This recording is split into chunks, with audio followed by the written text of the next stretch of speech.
आजची पत्रकार परिषद सिंधुदुर्ग जिल्ह्याच्या आरोग्याच्या व्यवस्थेच्या संदर्भात आहे।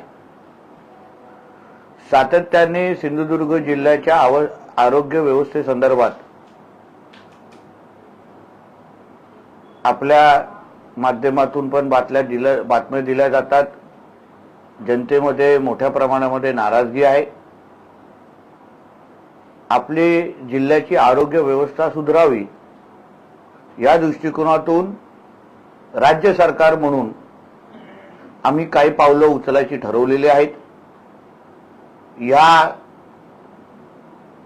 अधिवेशनामध्ये ज्या 23 फेब्रुवारीपासून ते अधिवेशन सुरू होणार आहे तिथे मी स्वतः सन्मान्य मंत्री हसन मुश्रीफजी आणि सन्मान्य आबिटकरजी यांच्याबरोबर बैठक घेऊन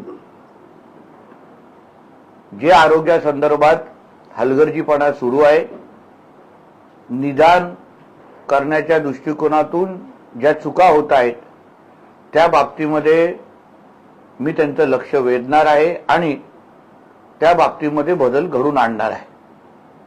प्रामुख्याने medical college, government medical college, hospital या सगळ्या संदर्भात असलेल्या लोकांची नाराजगी आणि तिकडल्या व्यवस्थेचे असलेली जो हलगर्जीपणा आहे त्या सगळ्या बाबतीमध्ये राज्य सरकार म्हणून आम्ही निश्चित पद्धतीने कठोर भूमिका घेणार आहोत हे प्रामुख्याने मी जनतेला आश्वस्त करतो।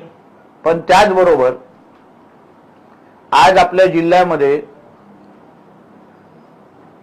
डॉक्टरची कमतरता आहे, काही स्पेशलिस्टची कमतरता आहे, ज्याच्यामुळे आपल्या इकडचे पेशंट बांबोलीमकडे जातात, म्हणजे गोव्याच्या दिशेने जातात।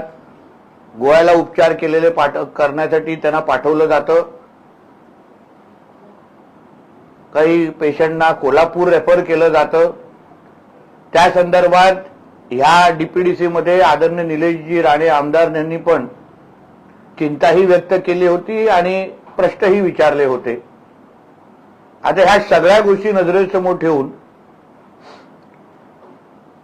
एका बाजूला तर राज्य सरकार म्हणून कायमस्वरूपी पर्याय आणि व्यवस्था कायमस्वरूपी सुधारावी या दृष्टिकोनातून आम्ही पावलं उचलतो आहोत।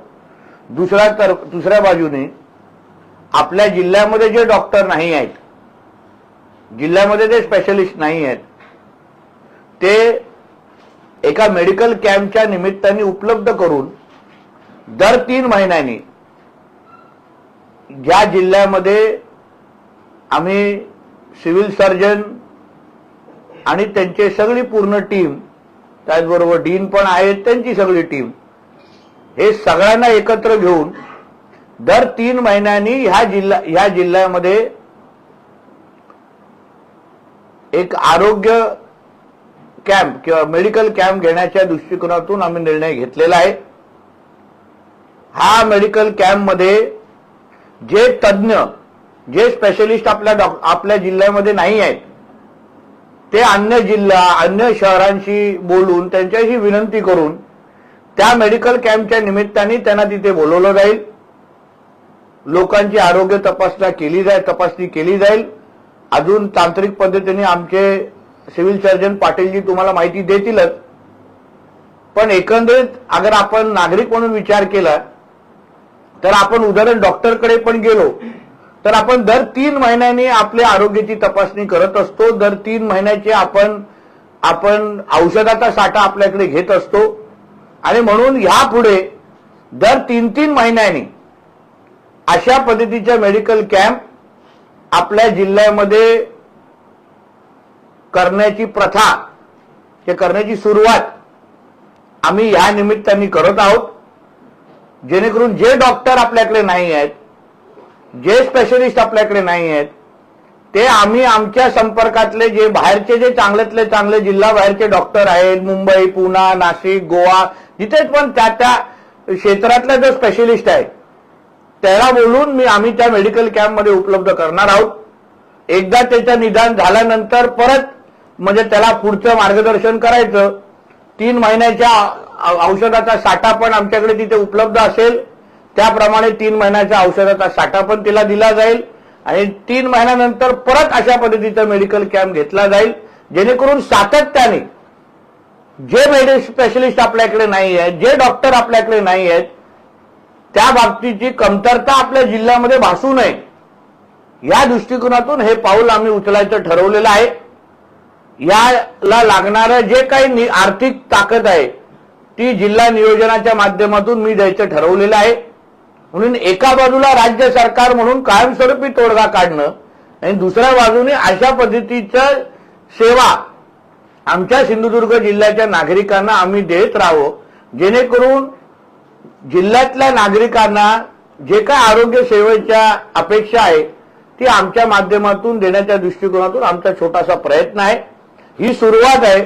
ह्याच्यामध्ये ह्या एकंदरीत प्रक्रियेमध्ये काय अजून बदल करायचे असतील, ह्याला अजून चांगलं करायचं असेल तर निश्चित पद्धतीने आपणही सूचना देऊ शकता, नागरिकांकडून पण सूचना येतील. हे आम्ही सुरुवात करतोय. दर 3 महिन्यांनी या महिन्याचे एकदा मेडिकल कॅम्प झाले तर पुढच्या 3 महिन्यामध्ये या महिन्यातल्या काय चुका झाल्या, काय सुधार झालं पाहिजे ते तुम्ही आम्हाला कळू शकता. परत 3 महिने पुढच्या 3 महिन्यानंतर जेव्हा आम्ही हा मेडिकल कॅम्प घेऊ तेव्हा त्याच्यामध्ये अजून काही तज्ज्ञ डॉक्टर हे राहिलेत, ह्यांना तुम्ही घेऊन या सर्व्हिसमध्ये असं कमी पडलंय त्याच्यात आपण सुधार करू. म्हणून काही औषधं या औषधांच्या यादीमध्ये हे 1-2 औषधं नाही आहेत ते आपण उपलब्ध करू. म्हणजे जिल्हा आरोग्य व्यवस्था म्हणून आणि पालकमंत्री म्हणून या पूर्ण व्यवस्थेच्या माध्यमातून जिल्ह्यातल्या लोकांची आरोग्याच्या दृष्टिकोनातून सेवा करण्याचं आम्ही लोकांनी ठरवलेलं आहे. यासाठी सिव्हिल सर्जन, डीन, सगळे जे काय त्यांच्या THO सगळे जी काय टीम आहे ते आम्ही सातत्यपूर्ण आम्ही एक दुसऱ्याच्या संपर्कात होतो आणि असा एक ढाचा आणि असा एक कार्यक्रम आम्ही तयार केलेला आहे. अजून तांत्रिक माहिती या संदर्भात आमचे सिव्हिल सर्जन पाटीलजी यापुढे देतील. माननीय नामदार श्री हे देऊ का सर? माननीय नामदार श्री नितेशजी राणे साहेब पालकमंत्री यांच्या संकल्पनेतून आम्ही म्हणजे जिल्हा चिकित्सक कार्यालय सिंधुदुर्ग, जिल्हा परिषद आरोग्य विभाग व डीन मेडिकल शासकीय वैद्यकीय मेडिकल कॉलेज यांच्यातर्फे आपण एक स्पेशालिटी कॅम्प आपण ठेवत आहोत. तो दिनांक 27 फेब्रुवारी रोजी सकाळी 9 ते 3 या वेळामध्ये उपजिल्हा रुग्णालय कणकवली येथे संपन्न होणार आहे. त्यासाठी पूर्वतयारी म्हणून आपण जे प्राथमिक टप्प्याटप्प्याने लोकांना समजलं पाहिजे त्याप्रमाणे आपण जे प्राथमिक आरोग्य केंद्र आहेत वैभववाडी, देवगड, कणकवली, कुडाळ व मालवण या 5 तालुक्यामधील प्राथमिक आरोग्य केंद्रामध्ये व सबसेंटरमध्ये त्याची प्राथमिक तपासणी होईल. त्या ठिकाणी ज्या टेस्ट अवेलेबल आहेत त्या टेस्ट त्या पेशंटच्या केल्या जातील. त्याच्यानंतर त्यांचं प्रायमरी स्क्रीनिंग हे उपजिल्हा रुग्णालय कणकवली, वैभववाडी ग्रामीण रुग्णालय देवगड, ग्रामीण रुग्णालय मालवण व वुमन्स हॉस्पिटल कुडाळ या ठिकाणी प्रायमरी स्क्रीनिंग होईल. त्या स्क्रीनिंगमध्ये स्पेशालिस्ट डॉक्टर जातील व ज्या पेशंटला तपासण्या अजून गरजेच्या आहेत त्या ठिकाणी अवेलेबल ज्या टेस्ट आहेत, ब्लड लॅब टेस्ट आहेत, एक्सरे आहे, 2D एको आहे आणि ECG आहे, ह्या टेस्ट त्या ठिकाणी केल्या जातील व त्या ठिकाणी जे संदर्भित रुग्ण करण्याची गरज आहे त्या रुग्णांना आपला जो मेगा कॅम्प आहे कणकवलीचा 27 तारखेला त्या ठिकाणी त्यांना पाठवण्यात येईल. त्या ठिकाणी आपण जे स्पेशालिस्ट आहेत मग मुख्यत्वे करून जे आपल्याकडे जे स्पेशालिस्ट जिल्ह्यामध्ये नाहीत त्या स्पेशालिस्ट तर्फे ज्या रुग्णांना गरज आहे तर कुठले आहेत ते सांगा. त्याच्यामध्ये हृदयरोग तज्ञ आता आपल्याकडे हे स्पेशलिस्ट नाही आहेत, त्याची आम्ही एक यादी काढलेली आहे. ती यादी आता हे पाटील वाचून दाखवतील. हृदयरोग तज्ञ कार्डिओलॉजिस्ट ते त्या दिवशी येणार आहेत. त्याच्याबरोबर जनरल मेडिसिन आणि कार्डिओलॉजी एकत्र एक विभाग आपण त्या दिवशी ठेवणार आहोत. त्याचप्रमाणे आपण ग्रंथीरोग तज्ञ म्हणजे एंडोक्रायनॉलॉजिस्ट ज्याच्यामध्ये थायरॉइड आणि डायबिटीस व कॉम्प्लिकेटेड डायबिटीस यांची ट्रीटमेंट त्या दिवशी तिथं केली जाईल. त्याच्याचप्रमाणे स्त्रीरोग तज्ञामध्ये जे गायनेकोलॉजिस्टसाठी जे फायब्रॉइड आहे किंवा इतर पाळीनंतर जे रक्तस्त्राव PV ब्लिडिंग होते त्या आजारांसाठी पण आपण त्या ठिकाणी एक विभाग ठेवलेला आहे. त्याच्यानंतर कर्करोग तज्ञ मुख्यत्वे करून जे ओरल कॅन्सर आहे, ब्रेस्ट कॅन्सर आहे आणि सर्व्हायकल कॅन्सर आहे स्त्रियांमध्ये जे होणारे त्या सर्वांसाठी आपण स्पेशालिस्ट त्या दिवशी बोलवलेले आहेत. त्यांच्या तपासण्या ज्या आहेत ट्यूमर मार्कर्स व रिलेटेड तपासण्या त्या दिवशी केल्या जातील. त्याच्यानंतर आपण पोटाचे विकार तज्ज्ञ आहेत, जे लहान मुलांच्या मध्ये हर्निया हायड्रोसिल आहे किंवा लघवीमध्ये जे हायपोस्पिडियासिस किंवा त्याप्रमाणे होणारे जे आजार आहेत त्यांचेही आपण तज्ज्ञ त्या ठिकाणी बोलवलेले आहेत. त्याचप्रमाणे आपण अस्थिरोग तज्ज्ञ म्हणजे ज्या ठिकाणी आपल्याला गुडघ्याचं म्हणजे टोटल नी रिप्लेसमेंट किंवा टोटल हिप जॉईंट रिप्लेसमेंट ज्या रुग्णांना गरज आहे त्या रुग्णांनाही आपण त्या दिवशी तपासणी करून त्यांची जी गरज लागल्यास ऑपरेशनची डेट आपण ठरवून त्याप्रमाणे नियोजन केलेलं आहे. त्याचप्रमाणे मूत्रविकार तज्ज्ञ म्हणजे युरोलॉजी, किडनी व किडनी युरोलॉजी त्याच्या संबंधित जे आजार आहेत त्याचाही एक विभाग ठेवण्यात आलेला आहे. या सर्व विभागातर्फे ज्या आपल्या तपासण्या केल्या जातील त्याच्यामध्ये आढळणाऱ्या रुग्णांवरती उपचार केले जातील. सरांनी आता सांगितल्याप्रमाणे जे मेडिसिन आहेत आपण 3 महिन्याचे मेडिसिन त्यांना देणार आहोत. ज्यांना सर्जरीची गरज आहे त्यांची आपण टप्प्याटप्प्याने सर्जरी करणार आहोत. आणि अजून आहे नाही तुम्हाला शासकीय वैद्यकीय महाविद्यालय रुग्णालयाकडून मेडिसिन विभागामधून फिजिशियन, जनरल सर्जन, स्त्रीरोग तज्ज्ञ, गायनेकॉलॉजिस्ट, त्यानंतर ऑर्थोपेडिक सर्जन आणि बालरोग तज्ज्ञ उपलब्ध आहेत. ते सर्व या कॅम्पसाठी उपलब्ध करून देण्यात आलेलं आहे. आणि त्या दिवशी मेडिकल कॉलेज हॉस्पिटलमध्ये इमर्जन्सी सर्व्हिसेस सुरू ठेवून एक टीम तिकडे ठेवून बाकी मॅक्झिमम सगळ्या डॉक्टरांना इकडे त्यांचा सहभाग इकडे राहणार आहे. मी स्वतः सर्जन असून मी याच्यामध्ये सेवा देणार आहे. तर अशा पद्धतीने आपल्या जिल्ह्यामध्ये ज्या गोष्टी होत नाहीत त्यासाठी सिव्हिल सर्जनांनी आणि डीन असो किंवा आम्ही सगळेजण विविध पद्धतीने बाहेरच्या जे तज्ञ, आता मुंबईतल्या काही मोठ्या डॉक्टरशी माझी बोलणं चालू आहे जे त्याही दिवशी उपलब्ध राहण्याच्या दृष्टिकोनातून ते मला सांगणार आहेत. मोठ्यातली मोठी नावं आहेत. तर अशा पद्धतीने जिल्ह्याची जे काही आरोग्य व्यवस्था आहे शासकीय माध्यमातून ते अजून चांगली कशी करता येईल त्या दृष्टिकोनातून आम्ही हे प्रयत्न आम्ही करणार आहोत, जेणेकरून लोकांना चांगल्यातली चांगली आरोग्य सुविधा उपलब्ध राहील या दृष्टिकोनातून आमचा हा प्रयत्न आहे. आता ह्याच्यामध्ये पहिले 5 डिव्हिजन आम्ही घेतोय. ह्याच्यामध्ये कणकवली, देवगड, वैभववाडी, कुडाळ आणि मालवण हे 5 डिव्हिजन आहे. 1 ते 2 दिवसामध्ये उर्वरित जे 3 डिव्हिजन आहेत म्हणजे सावंतवाडी, दोडामार्ग आणि वेंगुर्ला हे 2-3 दिवसामध्ये ते होतील. आणि असे ते 8ही तालुके कव्हर झाल्यानंतर तसं सेफ 3 महिन्यानंतर घेतलं जाईल. म्हणजे दर 3 महिन्यामध्ये आपल्याला जे जिल्ह्यामध्ये उपलब्ध नाही आहेत ते हे स्पेशलिस्ट डॉक्टर आपण त्या दिवशी कॅम्पच्या निमित्ताने बोलवणार आहोत. त्या दिवशी आपली त्या इथे तपासणी होईल, निदान होईल आणि मग पुढचं जसं सिव्हिल सर्जन तुम्हाला बोलले पुढच्या दृष्टिकोनातून जी मदत आहे ती उपलब्ध केली जाईल. धन्यवाद. काय प्रश्न आहे संदर्भात?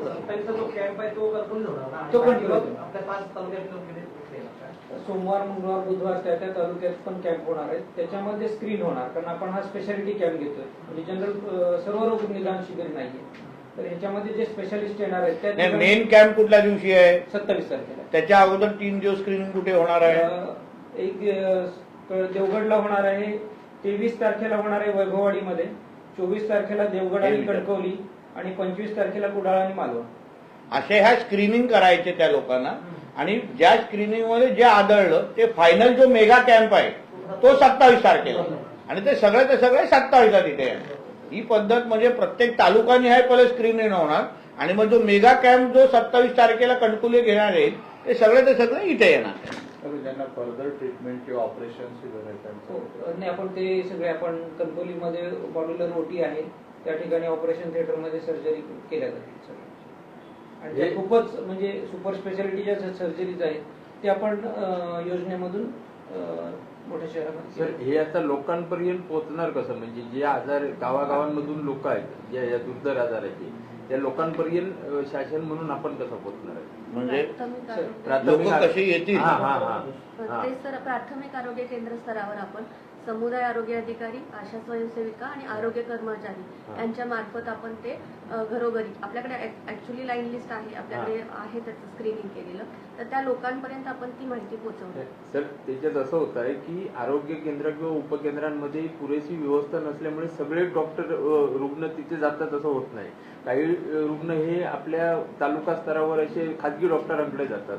मग ती लोक पण त्यामध्ये समाविष्ट झाली पाहिजेत किंवा ती आली पाहिजे. आता तुम्हीही पत्रकार आहात, तुमच्या माध्यमातून पण जी बातम्या बाहेर राहतील त्याच्यातून पण जनजागृती मोठ्या प्रमाणामध्ये होती. काय होत आहे आपण हे पहिल्यांदा हा भूमिका घेतोय जसं जसं जसं जसं लोकांना कळत जाणार तसं तसं लोकांना त्याला माहिती आहे, त्याला ह्या 3 महिन्यानंतर हे होणारच आहे. आता आपला काय मुद्दा आहे की आपल्याकडे हे जे काय तज्ज्ञ यांनी सांगितलं हे आपल्या जिल्ह्यामध्ये नाहीच आहेत. त्याच्यासाठी आपण नेहमी ओरड घालतो की बाबा हे नाही आहे, हे नाही, आता स्त्रीरोग तज्ज्ञ नाही आहे, त्याच्यासाठी आपण ओरड घालतो. तर ते आपण उपलब्ध करून देतो आहे ॲज इन वेल. आता फायनल प्लॅन काय आहे की सगळं कायमस्वरूपी आपल्या जिल्ह्यामध्ये यावे. त्यासाठी आम्ही मंत्रालय स्तरावर त्या पद्धतीच्या नियुक्त्या, भरती हे सगळ्या गोष्टी करतोय. पण तोपर्यंत लोकांना तात्पुरता पर्याय म्हणून अशा पद्धतीचे कॅम्प घेऊन लोकांना ते आरोग्य व्यवस्था चालू आहे हे दाखवण्याच्या दृष्टिकोनातून ही सेवा देण्याच्या दृष्टिकोनातून हा विषय आहे.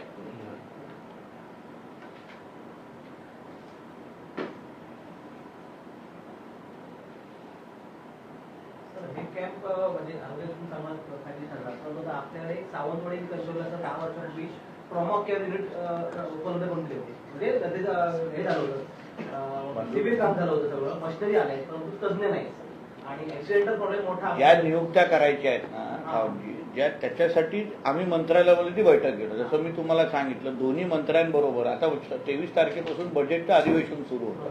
माझा प्रयत्न काय आहे की दुर्गम विभाग आहे, दुर्गम जिल्हा आहे. आता उदाहरण मी त्या दिवशी जेव्हा जिल्हा परिषदेच्या वृत्तपदांसाठी जेव्हा त्या बैठका घेतल्या तेव्हा त्यांनी गडचिरोली जिल्ह्यासाठी काही इन्सेंटिव्ह दिलेला आहे. का? कारण तो एकदम टोकाचा जिल्हा आहे. तसं आम्ही सांगितलंय की बाबा आमचा जिल्हा, आमचा तर तसं पर्यटन पण जिल्हा आहे, तर आमच्यासाठी काही इन्सेंटिव्ह देऊन तुम्ही काही तज्ज्ञांना इथे घेऊ शकता का? तर ते आता आम्ही राज्य सरकार पातळीवर करणार आहोत. मग आता ट्रॉमा सेंटर तयार आहे, त्या निमित्ताने बाबा आमच्याकडे तज्ज्ञ तरी द्या. ह्याच्यानी काय होईल तुम्हाला सांगतो, हे सगळं ढवळलं जाईल. सगळं जे काय असत ते थांबलेलं आहे. कोणाही काय कोण कोणाचं वाली नाही असं जे काय दाखवण्याचा जो विषय होतो त्याच्यामुळे जनतेमध्ये मोठ्या प्रमाणामध्ये नाराजगी आहे. त्या निमित्ताने हे सगळेजण तर 3-3 महिन्यामध्ये हे कॅम्प होतात. अशा पद्धतीचे आपल्या लोकांना निदान केलेलं आहे, आपल्या लोकांना तपास करायचा. ही सगळीची सगळी आरोग्य यंत्रणा ढवळली जाईल.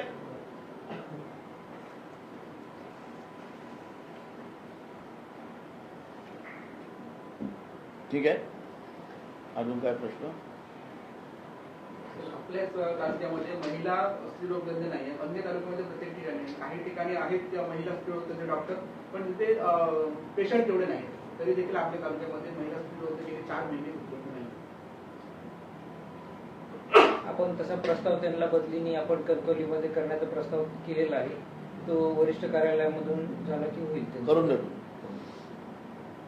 काय तर ह्या निमित्ताने काय होतं, खूप गोष्टीला वाचा फुटेल आणि ह्यांनाही मग उत्तरं देण्याच्यासाठीच आम्ही सगळेजणच, मी काय ह्यांना आणि मी एकच टीव्ही त्यांचा कॅप्टन समजा तुम्ही, पण आम्ही सगळेजण तुम्हाला उत्तर देण्यासाठी बांधील राहू. असं आहे. माझा एवढाच प्रयत्न आहे की आपल्या ह्या प्रवासामध्ये आपले पेशंट जे गोवा आणि कोल्हापूरला न जाता हे तज्ज्ञ आपल्या इकडे उपलब्ध झाले. आता आम्हाला कळलं की बाबा रोज तज्ज्ञ आता ह्या तालुक्यात आहे, तर त्याला लगेच उपलब्ध. हे रोज सुधार करणारी ही प्रक्रिया आहे. एकदाच होईल का?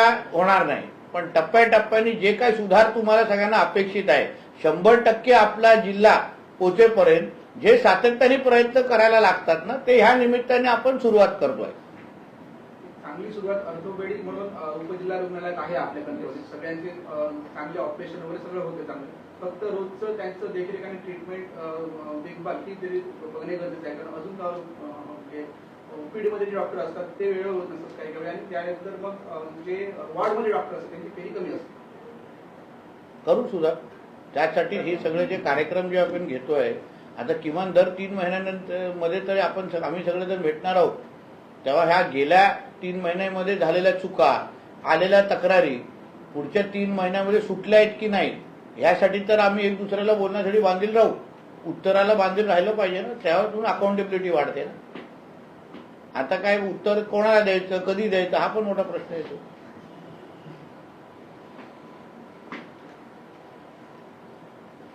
ठीक आहे का?